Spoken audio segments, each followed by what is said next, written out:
What is up, bros? Josh here. In today's video, we're going over some Sinop gameplay, and this one was a freaking blast. You're going to see a situation we get into late game that is not one you normally want to be in when you're a battleship. We made it work, and we pulled out a really fun game and wanted to show you guys. If you guys have been following me live on twitch.tv/mejash when we are streaming World of Warships, we have been going down the Russian battleship line as well as the Pan-European line, having a really good fun of both a battleship and destroyer, grinding those both at the same time, kind of a good yin and yang, if you will, and really kind of having a blast getting through this. And we have gotten through the Izzy. We are now into the Sinop, and the Sinop to me has been overall, I would say, pretty solid. We have had some good and bad games, that is for sure. I think one of my main things that I tend to do with with these Russian battleships is get into situations where I maybe am a bit too aggressive.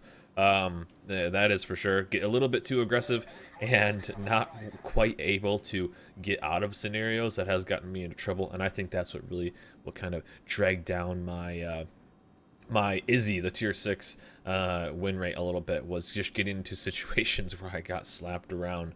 But overall, I have been enjoying the sign up. I think it's fun.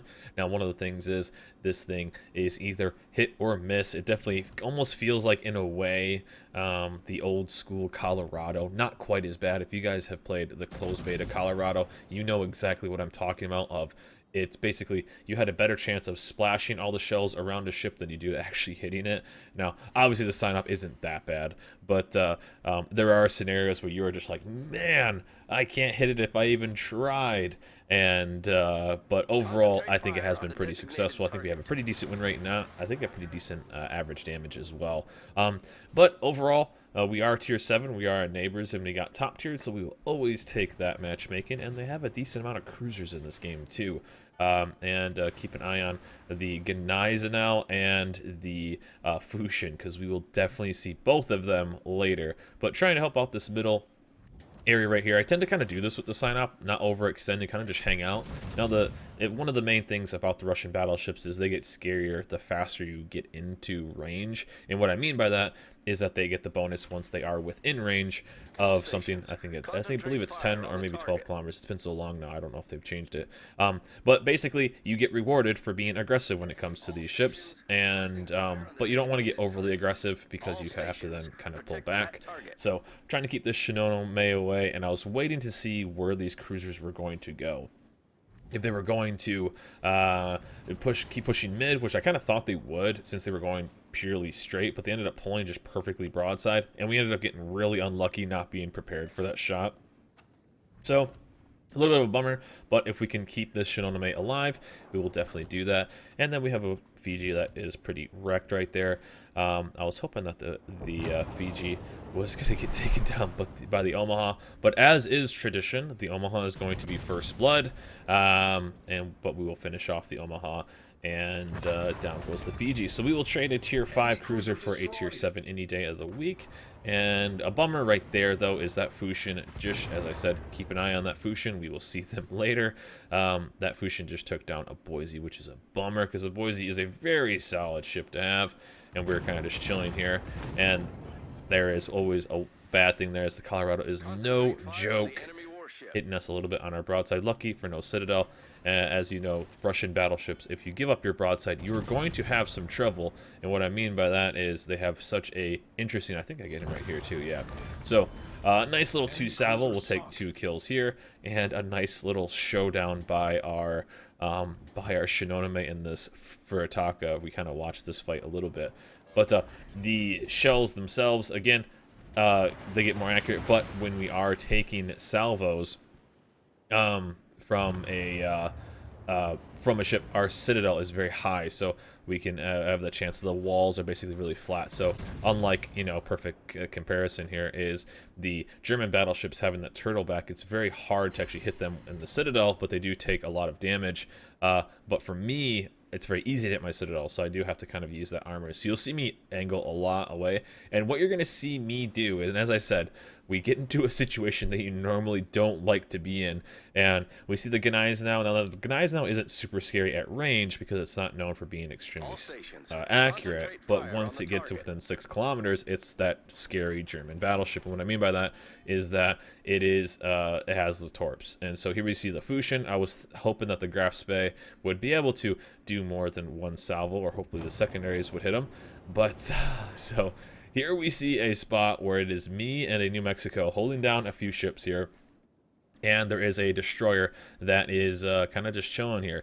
And we see a Gneisenau that's going to be kind of pushing towards us full speed. So not really the best scenario, although it's not the worst. We're trying to see, and as you see right here, I'm kind of trying to wait. And on stream I was talking about I'm waiting to see where I get spotted. So if I would have gotten spotted much quicker, that obviously means the Fusion pushed towards this way.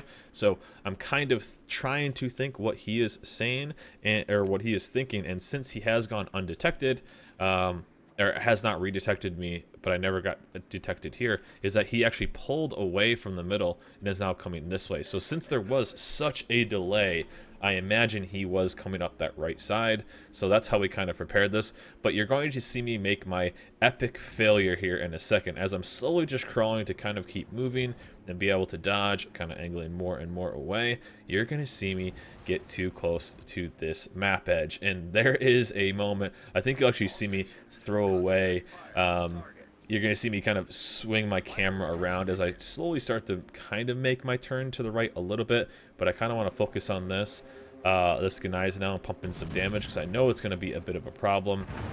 Also, the Snark, you see me kind of start turning a little bit from this Gneisenau, but you can't quite give up salvos like that. So I'm kind of just chilling. Again, I was hoping to use this New Mexico, as a good teammate always would, to maybe try to spot this destroyer by actually proxy. So hopefully the destroyer would get close. So I'm again trying to and again we did guess it right, so I felt actually kind of good that we were in the spot. And I know that destroyer is extremely low. I was hoping he would shoot his guns and we'd be able to see him and just blind fire him, but here we have made our epic failure. And that is, and you see me look briefly at the map edge, we have gone too close and we no longer have the right turn that we need to bail from this scenario. So I think you'll see me here in just a second really kind of realize how bad of a spot we're in. So I'm trying to weigh what we have. Again, holding my shot. I definitely could have shot already, but holding my shot for the destroyer. Because I was hoping the DD would get greedy, and he ended up shooting like 1 salvo. So the guy just read me like a book, which stinks, and I missed this salvo. I must have, as you see myself, and there you see it. I have accepted my fate. So what we saw was my teammate who was full life, and now he is completely dead. And I am completely screwed going against a Gneisenau as well as a Fusion. This is as bad of a situation as I could. I am now thinking, well, I hope I can at least get the ram because this is all I got. And right away, I was expecting just to take a massive salvo from this Gneisenau to kind of just treat me, you know, that's karma basically. But we are now a brawling scenario against a Gneisenau, the best brawling battleship maybe besides the Scharnhorst, but I'll even give the Gneisenau maybe a little bit better due to its bigger guns being able to citadel more ships. We are not only going against maybe the best brawling tier 7 battleship in the game, we are also going against a destroyer that we cannot see. So now it also has deep water torps, which are going to have a very high flood chance and very high damage. So this is terrible. This is absolutely terrible. Now, one thing we do have an advantage of is that this is a camo-less Gneisenau. So I will take that advantage as much as we can, because the way he's kind of firing, the way he's been doing, and we get kind of lucky here that this Fusion kind of goes in a little bit aggressive. And here you see me kind of throttle jockeying a little bit, and I think I even said on stream, pray for widespread. Pray for widespread. I hope we get it. I hope we get it. So the best play easily right here is for me to take out this destroyer. And what did we get? We got some wonderful, wonderful widespread. Wonderful widespread. And we also didn't get citadeled. from this Ganai's now. Fushin completely whiffs his torps. So this went from a potentially, I imagined it was going to be maybe a 1-for-1 trade. I was thinking maybe I could get a torp, or maybe trade 1 or 2 torps, or maybe get a kill. And here you can see me kind of slowing down too, holding off, because he's not committing to the full turn. So that means that he can't get his torp angles on me, which I think was a bit of an error for him.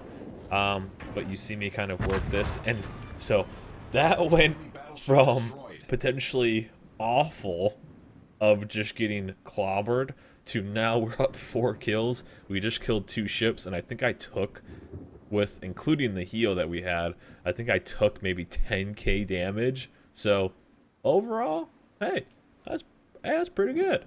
That's pretty good. And we have a lot of life left, and we brought the game back. So not only did we kill a DD, we killed one of their top tier battleships, and we can kind of push forward.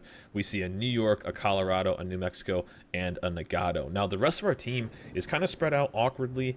They're pushing towards the cap, so a bit of a bummer there. We see a Hood as well as a Miyoko. So we got a couple cruisers, one of our battleships, Sinful, who helped us out a lot in this game. He and I ended up carrying this at the end. We are kind of both chilling back here, but we were able to make up a lot of time and carry and really defend this game. But you're going to start seeing the dreaded kill feed that you don't want to see late game. So we have 2 cruisers, they have all battleships, so when you get into situations like that, you're going to see the kill feed like you're about to. So we just now lost the Miyoko, and actually I got to give our one cruiser some credit. That's down south. Florida takes out, so Sinful takes out the New York as well, and we're going to be kind of a love boat sailing towards, and actually I think that was that actually a dove strike? I think it was. So we are actually cruising. Now we took the 4 kills. We will take that. We held down the side, and you can see just the graveyard right here, just the graveyard of ships in this area. Look at that. We got a couple ships over here, a couple DDs that traded. Other than that, look at this freaking graveyard. 9 squares, you probably have just as many ships. So those are always fun. And but overall, I'm interested in what you guys think. Now I really hadn't, now I've obviously tested the Russian battleships when we were going through them for the work in progress, but I really hadn't grinded through, and that's one of the things, if you guys know, I mainly play on an alternate account, which is kind of just has less perks, and so I kind of have been playing on that, and it's been fun to kind of regrind, or actually grind through lines. As I said, I'm going through the Pan-European line as well as the Russian line, so this has been a pretty fun little experiment, really. We've done a few other YouTube series on this, and what is a line that you guys have maybe not quite been avoiding, but has been out for maybe a little bit that you're now just going down? I'm interested in what you guys have been playing recently. For me, it's been kind of cool, and I think I'm interested in maybe going down the Italian cruiser line. I might check that out, although really recently cruiser play really hasn't been too exciting for me. Also, I could go, if you've ever been around my stream, I am a not that big of a fan of the IGN torp boats, so I may actually go against all of what I have said for years of I do not enjoy that line, but I actually might end up going through that just to see if it's still feasible and maybe somehow fall in love with that, because I have done that a few times. Actually gone through kind of stuff maybe that is considered weak, or stuff I just haven't played in a while, and actually really enjoyed it. Really kind of done that, so it's been kind of interesting. Also might check out the French destroyer line, as obviously you know I'm kind of a destroyer main, but might check out the French DD line to see if I really fall in love with those as well. So there's a few options there, but I'm interested in what you have maybe slowly kind of maybe avoided, and then have now kind of had maybe the time or the free XP to kind of check out, and there you go. So this was a fun Cyclone game, as you can tell. We aren't able to do any damage here. It definitely would have helped out going into this, but one thing this does do is it helped kept Sinful alive, which was he's pretty low on life and out of heals, so I'm basically the tank right now. But what does the Sinop do really well? The Sinop and the Russian battleships are king of bow tanking, so that is exactly what we are going to do here. We are just going to bow tank. The sad thing is our Koenig is basically just sitting broadside to that New Mexico and or this Colorado, and he is just getting absolutely farmed.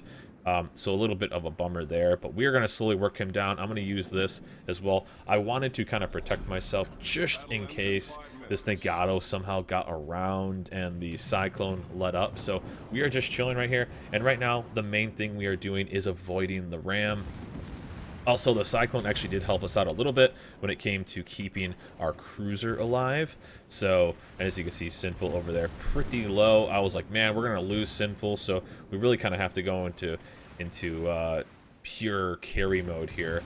But we are rolling out that, not known for their secondaries, but the Russian secondaries are popping off a little bit. But a bow in Colorado versus a bow in Sinop. That bow in Colorado is not going to have much of a chance. The Sinop is just kind of going to laugh at him a little bit. Obviously, he's going to be able to do some damage, but when you are comparing bow in Russian battleship versus USN, it's not even a competition. Not even a competition. The armor is just completely different. And you know, sadly, he's a bit more of what would be a sniper. We actually got lucky here. He used one of his salvos on us and didn't use it on Sinful, and I see how low everything is, which means that we have the chance of actually going in there. I'm trying to save Sinful right here. We end up lighting him on fire, and I think he ends up getting on double fire maybe, because he ends up going down pretty quick. We get that kill. There goes our crack-a-lackin', and also we snag our double strike right there. Interesting that all the awards aren't coming up. So yeah, you can call that a kill, Steve. You can call that whatever. I mean, come on, it's 6 kills, easy peasy. And I thought this was actually going to be game right here, but his torps are actually going to miss. But at this point, it is basically a GG. The Nagato's not going to be able to do too much. I mean, he's going to need a miracle salvo. So you're going to see me sadly just pick on this poor Nagato. And I've been told Simple just to kind of live. And I think I even tell him here that once this Nagato shoots just to fire at this point, it's almost impossible for us to lose. And I think I even scroll in at one point and double check to make sure I have my detonation flags, because I was like, well, what if I detonate? That would kind of suck, you know. Well, there's High Cal, there's Confederate, we got Kraken, double strike, basically all I can do. And here you kind of see me just slowly creep in. And at one point, I see we have 2.5 minutes. We're up big on points. I have the health lead. And I think I snag him here for a little bit of a decent salvo. Just sign up doing sign up things. So at this point, it's full speed forward. I'm like, hey, Sinful, go for it. You can hit those shots if you want. There you see me. You see me check for detonation flags. And this Nagato has basically figured out that it's game over. And it's going to give me a little bit more of broadside. I think he does even end up committing to a salvo. I'm still playing pretty cautious here just in case he does. Because Nagato does have big guns. You got to give him credit. I think a lot of people don't really give a lot of the older ships credit anymore. Especially like the Nagato and the Colorado, stuff like that. Those big guns do not care how much armor you have. Even though it is Russian armor, he could still snag a... Because how many random just citadels have you gotten against multiple ships? And here he is going to kind of commit to a bit more of a broadside. I'm even getting a bit more of a broadside. I think he hits me a little bit here. And I think this is the salvo right here. Maybe he has one more. See, he's still hitting me pretty hard. And there it is, the little bit of damage right there. And he's trying to hit Sinful with that. He's going to give up a full broadside to me. He's got to pick... And we finish him off with a salvo. So always the Citadel right there at the end. It's always with that. But a 7-kill sign-up game. I've been having fun playing this ship. And I'm interested, what lines have you guys been going down recently that maybe you have been maybe late to the party, if you will, of checking out? Definitely for me, I've been enjoying the Russian battleships. I'll enjoy going up through the tiers. And again, we're going through the Russian battleships as well as the Pan-European Destroyer line. Enjoying them both. So a nice little yin and yang of playstyle. But anyways, that's it for me. Hope you guys enjoyed this video. Remember, like and subscribe, and I'll see you guys next time.